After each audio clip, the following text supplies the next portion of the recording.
ABCD study point. मैं आपका स्वागत करता हूं ABCD स्टडी पॉइंट में। तो मैं हरिकेश सर आपको आज क्लास 10th की केमिस्ट्री पढ़ाऊंगा। डियर स्टूडेंट, तो आप देखिएगा पिछले लेक्चर में मैंने आपको how to make a chemical formula बनाने के आपको नियम बताए थे। तो आपको बताया था, बहुत सारे फार्मूले बनाए थे आपको और होमवर्क भी दिया था। तो आप लोग बना लिए होंगे, मुझे आशा है कि आप लोगों ने सही किया होगा उसको।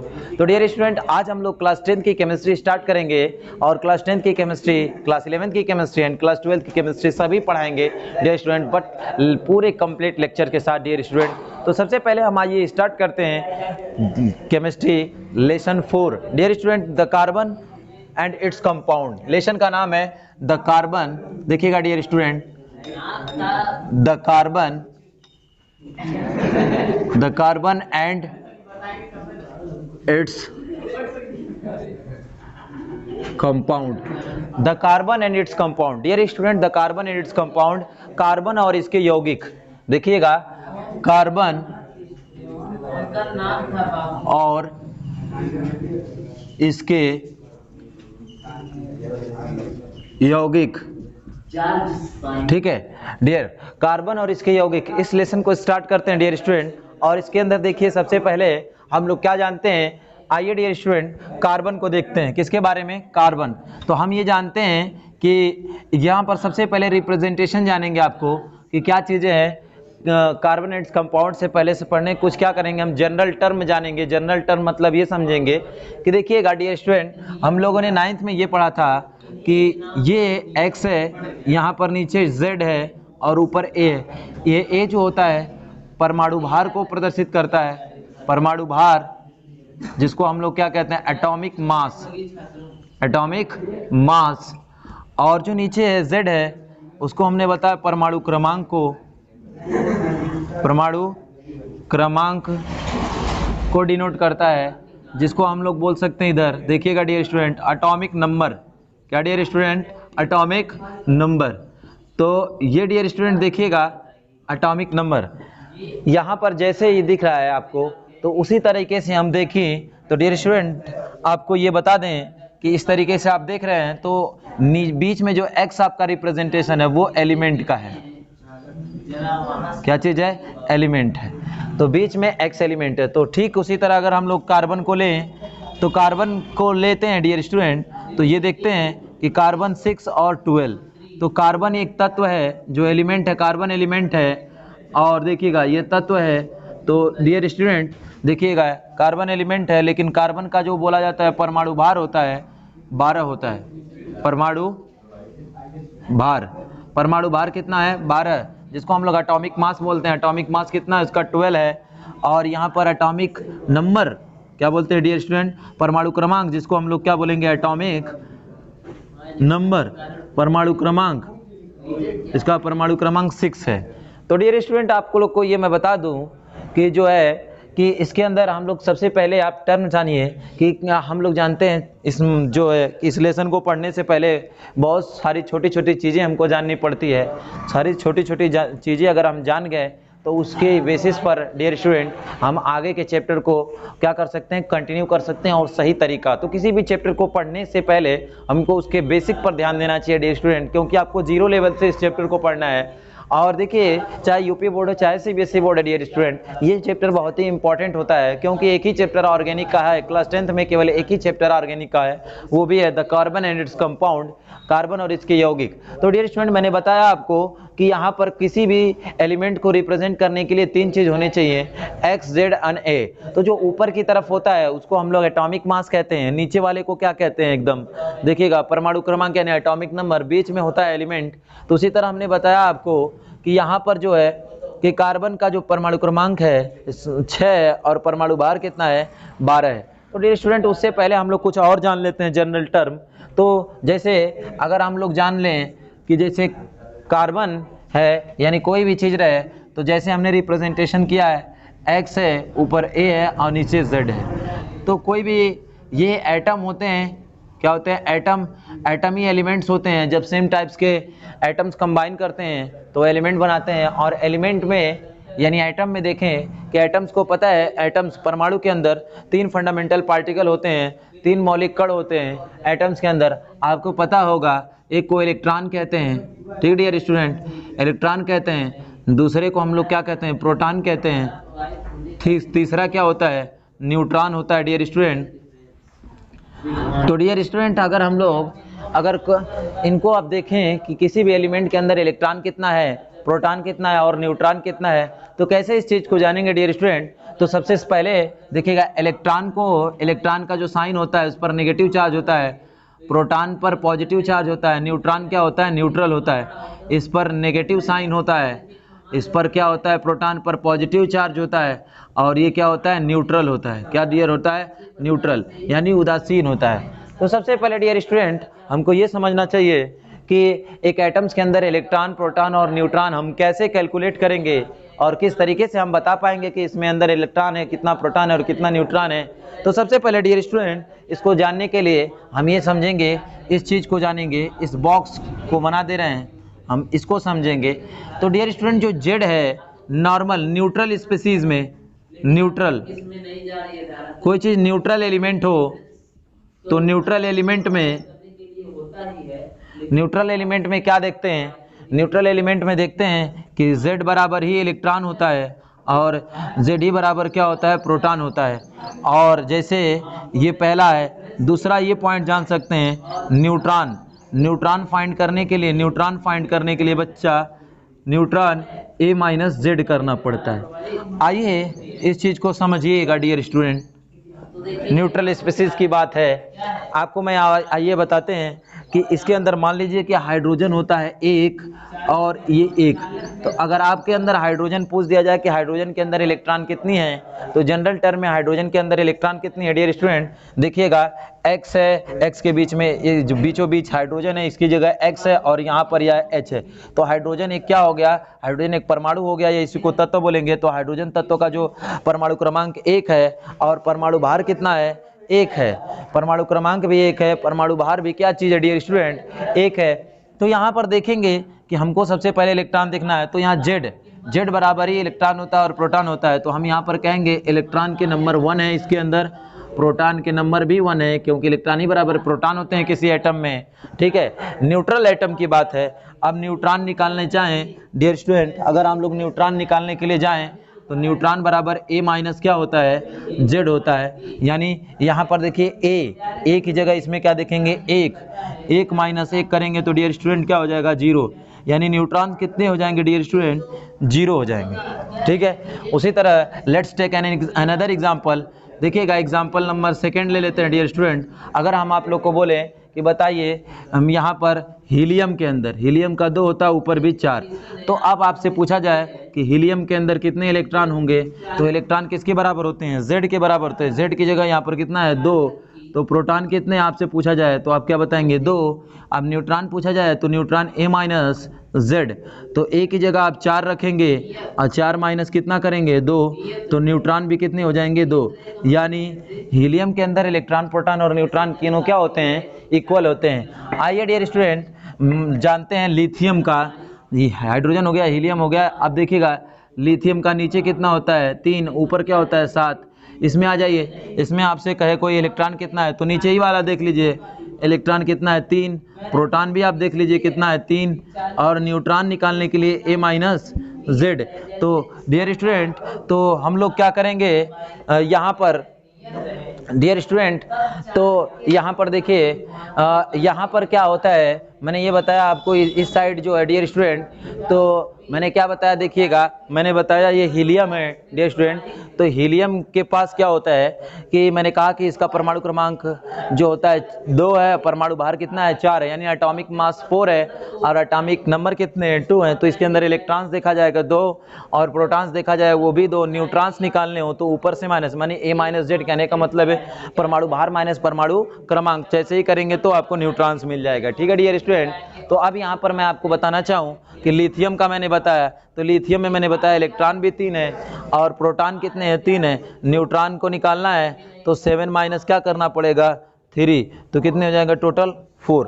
न्यूट्रॉन कितने हो गए डियर स्टूडेंट, यहाँ पर लिथियम में देख लीजिएगा 4 हो गए, कितने हो गए, 4 हो गए। तो अब यहाँ पर डियर स्टूडेंट आपको समझना पड़ेगा कि इलेक्ट्रॉन, प्रोटॉन और न्यूट्रॉन एक न्यूट्रल स्पीसीज के अंदर निकालना बहुत ही आसान है। आइए और हम लोग क्या करते हैं, कुछ एग्जाम्पल कर लेते हैं ताकि आपको समझ में आ जाए। टाइप कैलकुलेशन पढ़ रहे हैं, calculation of electron, proton and neutron, calculation of electron, proton and neutron for the ions, for ions. Ions के लिए इलेक्ट्रॉन, प्रोटॉन, न्यूट्रॉन कैसे हम लोग कैलकुलेट करेंगे, इसको देख लीजिएगा। आयन के लिए इलेक्ट्रॉन, प्रोटॉन, न्यूट्रॉन कैसे कैलकुलेट करते हैं। जैसे हम बता रहे हैं डियर स्टूडेंट, आयन के लिए इलेक्ट्रॉन, प्रोटॉन, न्यूट्रॉन, जैसे आपको बताया कि अगर यहाँ पर देखिए केमिस्ट्री के टर्म में क्या होता है, अगर पॉजिटिव हुआ तो इसका मतलब होता है लॉस होता है। पॉजिटिव का मतलब क्या होता है, लॉस होता है, और निगेटिव का टर्म क्या होता है, गेन होता है। समझ आ रही बात।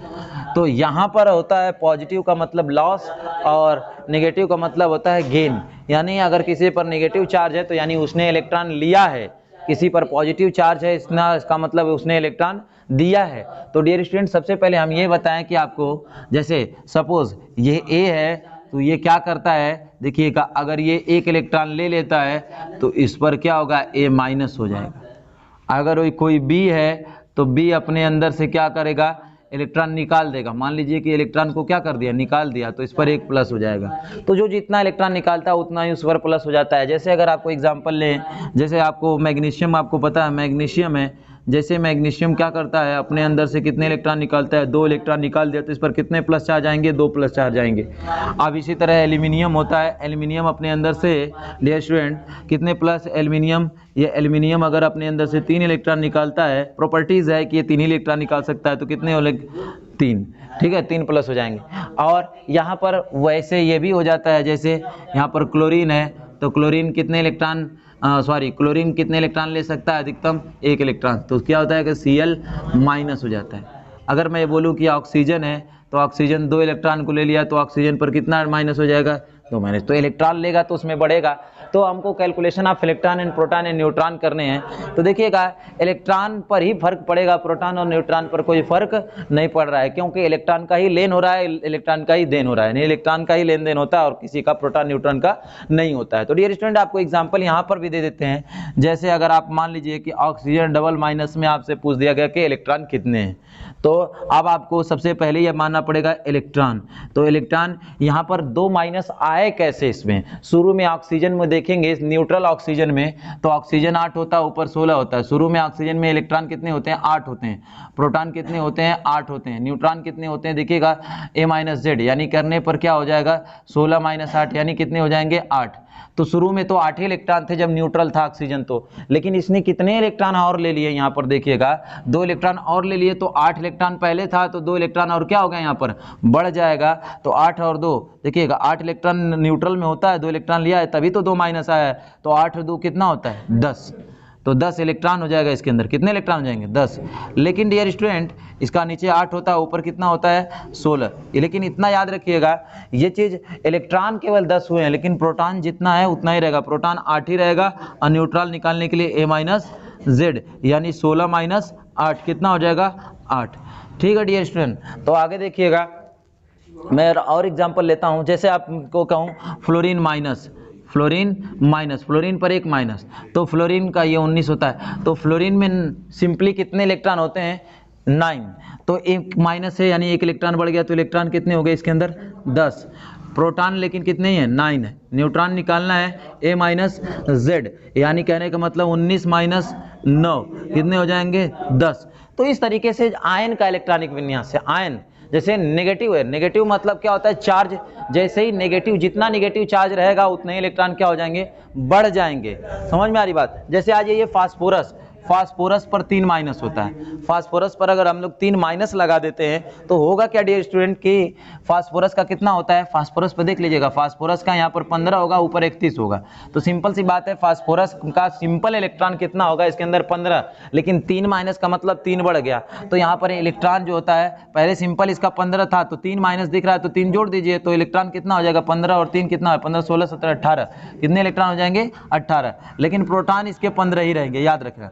न्यूट्रॉन निकालना है तो a माइनस जेड, यानी a माइनस जेड करने का मतलब है, मतलब 31 माइनस कितना हो जाएगा 15। अब 31 में से क्या करना रहेगा, 15 को घटाना रहेगा। तो 31 में से 15 को घटा देंगे आप, तो क्या करेंगे डियर स्टूडेंट, देखिएगा आप इसको घटा दीजिए, इसको देखिएगा। अब यहाँ से कितना, 11 में से 5 जाएगा 6 हो जाएगा, और यहाँ पर से 2 में से यहाँ पर 1 जाएगा 1 हो जाएगा, यानी 16 हो जाएगा। कितने इलेक्ट्रॉन्स हो जाएंगे इसमें, 16।